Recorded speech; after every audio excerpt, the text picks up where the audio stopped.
আসসালামু আলাইকুম। আমি ওয়াদুল ইসলাম। আজকে আমরা একটি গুরুত্বপূর্ণ বিষয় নিয়ে কথা বলব। তা হলো হোস্টিংয়ের থেকে যখন আপনার ডোমেইন হোস্টিং কিনবেন, তখন আপনার পেমেন্ট মেথডের যে কার্ডটা এড করবেন, এই কার্ডটা কিভাবে রিমুভ করবেন? দেখেন আমরা অনেক সময় অন্যদের ডোমেইন হোস্টিং কিনে দেই নিজের কার্ড ইউজ করে। ওই ক্ষেত্রে কিন্তু আমাদের কার্ডটা রিমুভ করতে প্রয়োজন পড়ে। রিমুভ করতে হয়। যদি আপনি কার্ড রিমুভ না করেন তাহলে আপনার কার্ড থেকে কিন্তু যাকে ডোমিনোসটি কিনে দিয়েছেন তিনি পরবর্তীতে যে কোনো প্ল্যান কিনতে পারবে। এর জন্য আমি যেহেতু আমার একটা বায়ারের জন্য এটা কিনে দিয়েছি, এখন আমার কার্ডটাকে রিমুভ করতে হবে। না হলে আমার কার্ড থেকে কিন্তু পরবর্তীতে উনি চাইলে যে কোনো প্ল্যান কিনতে পারবে, যে কোনো পেমেন্ট করতে পারবে। আমার কিন্তু কোনো কন্ট্রোল নাই। তো এই কার্ডটা কিভাবে রিমুভ করব? যখন আপনারা অন্যদের ডোমেন হোস্টিং কিনে দিবেন, অবশ্যই আপনার কার্ডটা রিমুভ করে নিবেন। রিমুভ করার জন্য আপনার যেখানে ডোমেন হোস্টিং কিনে নিয়েছেন ওইটাতে আগে লগইন করে নিবেন এইচ প্যানেলে লগইন করার পর এটা হলো হোম পেজে আসবেন। আসার পর এখানে দেখতে পারবেন বিলিং থেকে আপনারা এখানে চলে যাবেন পেমেন্ট মেথডে যাওয়ার পর এখানে দেখতে পাচ্ছেন আমার কার্ডটা কিন্তু পেমেন্ট মেথডে অ্যাক্টিভ হয়ে গিয়েছে।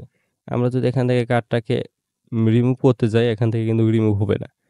কান্ট রিমুভ পেমেন্ট মেথড, আপনার পেমেন্ট মেথডটি রিমুভ করতে পারবেন না বা পারা যাবে না। Please make sure you don't have any subscription that's renew automatically before removing payment method. মানে আপনাকে কনফার্ম করতে বলতেছে যে আপনার যে সাবস্ক্রিপশনগুলো নিয়েছেন বা প্ল্যানগুলো নিয়েছেন এগুলো কি অটোমেটিকলি বা অটো রিনিউয়াল অন করা আছে কিনা। যদি অটো রিনিউয়াল অন করা থাকে তাহলে কিন্তু আপনার কার্ডটা রিমুভ করতে পারবেন না। তাহলে আমাদের রিমুভ করার জন্য আগে আমাদের অটো যে রিনিউয়ালটা আছে এগুলোকে অফ করে নিতে হবে। ওকে, আমরা তাহলে কি করব? ১ম এ আমাদের যে প্ল্যানগুলো আছে আমরা এখান থেকে যাই।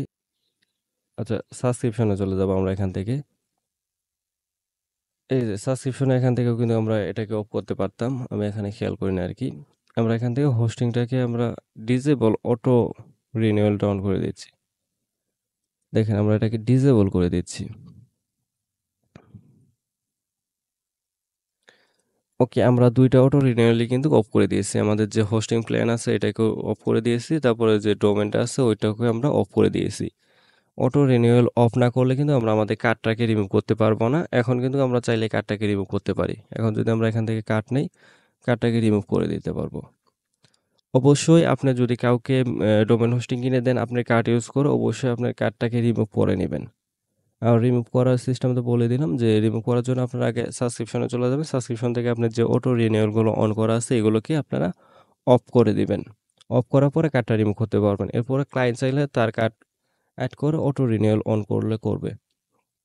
আশা করি ভিডিওটি হেল্পফুল হয়েছে। যদি ভিডিওটি হেল্পফুল হয় অবশ্যই ভিডিওতে একটি লাইক করবেন এবং কোনো কিছু জানার থাকলে অবশ্যই ভিডিওর নিচে কমেন্ট করবেন এবং পরবর্তীতে এরকম নতুন ভিডিও পাওয়ার জন্য অবশ্যই আমার চ্যানেলটিকে সাবস্ক্রাইব করে আমার পাশে থাকবেন। আজকের ভিডিওটা এখানে শেষ করছি। আল্লাহ হাফেজ।